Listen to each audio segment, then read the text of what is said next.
For this lesson, I want to talk again about the distributive property, but just look at some more complicated examples. So again, the distributive property is saying you can multiply something into a set of parentheses as long as you multiply it to both terms. If we look at part A in example 1, here we have something more complicated than in our previous lesson, but it works the same way where I'm going to distribute this negative 0.5xy to all three terms in the parentheses.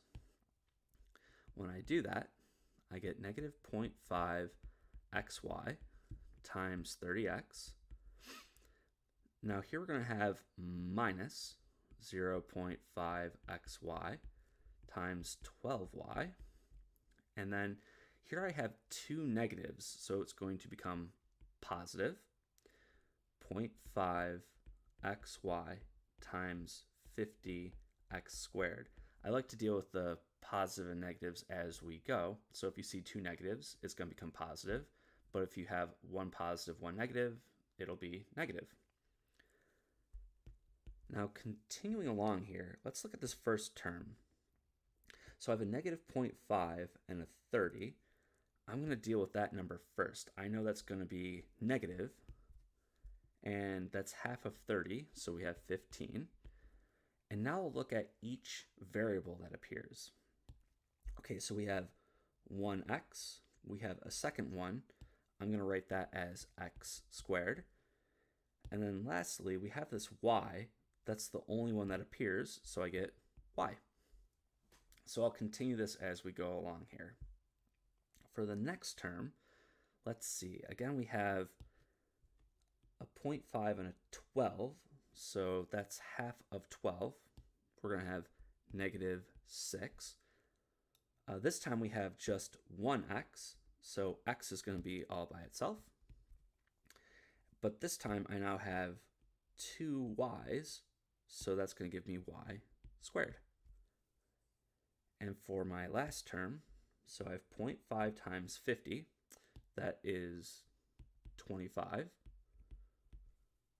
For the x's, let's see, we have 1 here, 2 here, that's a total of x cubed.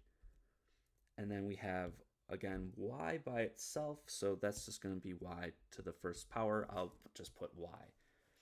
And if we examine this final answer, we do not have any like terms. So this is an x squared y, which is different than xy squared and x cubed y.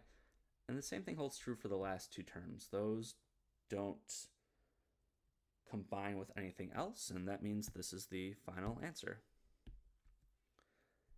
Now for the second part, part B, same idea, but now I have four terms. Again, I also have a fraction that appears, so I'm going to be a little bit more careful here. Let's see, this is, I have x over 5, and I'll write 80 over 1, and then I'll have y squared at the very end. I'm going to have a negative, again, x over 5, but I'll write 4 over 1, and then I'll put xy at the very end. Let's see, positive x over 5, and then 10 over 1 times y, and then again x5 times x cubed over 2. So you can leave things in fractions or not, as long as you're aware that you're multiplying everything together. But for the numbers at least, I set that up to hopefully try to cancel any common factors. So for my very first term, I'll start that down here, the 5 goes into 80 a total of 16 times. So I'm going to start with the number. We don't have a fraction, so it's just 16, so I don't need to write divided by 1. And now I'm just looking at the variables that are left. We have x, we have y squared. Those do not combine, so we can simply put x, y squared. If I continue to my next term, that's going to be a negative. So in terms of the numbers, we have a 4 divided by a 5, and those don't have anything in common. I can now write that as a fraction itself, which is just 4/5. But now we can look at the x's. There's an x here. This is really an x over 1. I'm just counting them up again. I have one here. I have a second one here. This is going to be x squared. And there's just that single y, so I'll put the y at the very end, and that completes the second term. For the next piece, 5 goes into itself once, it goes into 10 twice. This one should be plus, we have 2. There's 1x, there's 1y, and that's as far as we can take that one. Now for the very last term here, I'm noticing that nothing cancels between the numerators and the denominators, so you can't cancel any common factors. So really the best we can do is just multiply directly across. 5 times 2 is 10. X times x cubed is going to be x to the 4th. We can leave this in one fraction, so I'll put x to the 4th over 10. Another way that this term could be written is 1 over 10 times x to the 4th. That would be acceptable too, but there's nothing wrong with leaving that in one fraction as well. So I will state this as my final answer, and there are no like terms, so we can't combine this any further.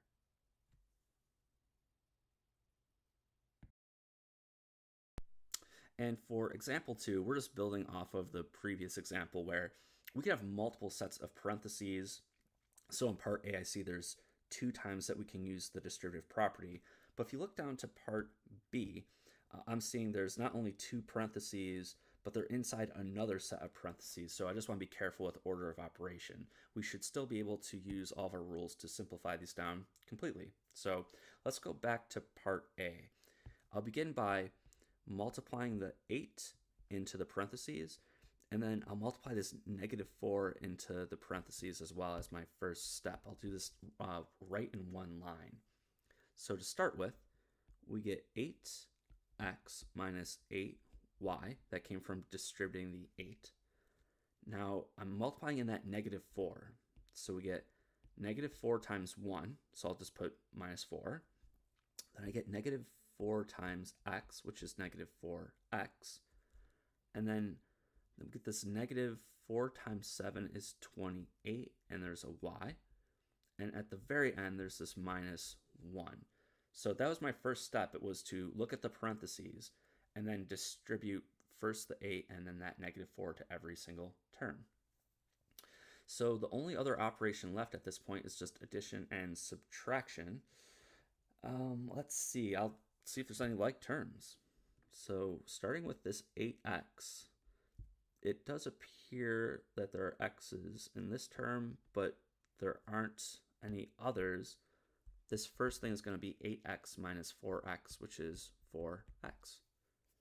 I'll repeat this for, let's see, the next one is we have this -8y, and then we have another y term here, so that's -8 minus 28, that's minus 36y. And what remains is, here I have -4 is a like term with 1. There's no variables, but those can be combined. -4 minus 1 is -5. So our original expression simplified down to this. Now if we compare that to part B, if I want to be really careful using order of operation, if you're dealing with parentheses first, so there's this outermost pair of parentheses, which means we can work inside that first. So I'm going to take this 4, I'll distribute it to the a and the b squared. I have this -8, and I'll multiply that into these parentheses as well. So I'm looking at this as 4 is going to be multiplied to those two terms, and then -8 will be multiplied to those two. And I'll leave the outside portion alone. So that's 0.2. Now inside the parentheses we get 4a plus 4b squared. And I get -8a plus 8b. There were 2 negatives, so that became a positive. So now working in the parentheses, I'll try to combine any like terms that appear. I see there's this 4a and a -8a. That's it. There are no other like terms. Here we have a b squared and a b, but those cannot be combined. So the best we can do is take the 0.2, set up the bracket here, this other parenthesis, and combine the 4a minus 8a, which is negative 4a. What remains is a plus 4b squared and a plus 8b, but that can be taken no further. So I have this point 2 and a set of parentheses. I wrote them as brackets, but it really means the same thing, where this 2 is now going to be multiplied to all terms inside these brackets. So let's see. We can write this out carefully. I think I'm just going to multiply them together in one step because the numbers are relatively simple. So if we start here, we have 0.2 times negative 4. So I know that 2 times 4 is 8. There's an extra decimal there. That's going to be negative 0.8. And then we copy down the a. So I really just multiplied the 0.2 and the 4 together and noted that it was negative. So let's see, next, this is going to be very similar, except it's going to be positive. So we have 0.2 times positive 4, so that should now be a positive 0.8, and I'll copy down the b squared. And then for the last one, that's 8 times 0.2. 8 times 2 is 16. With the extra decimal, that's going to be 1.6b. And there are no like terms that remain, and so this thing has been completely multiplied and also simplified, and that's it for this example.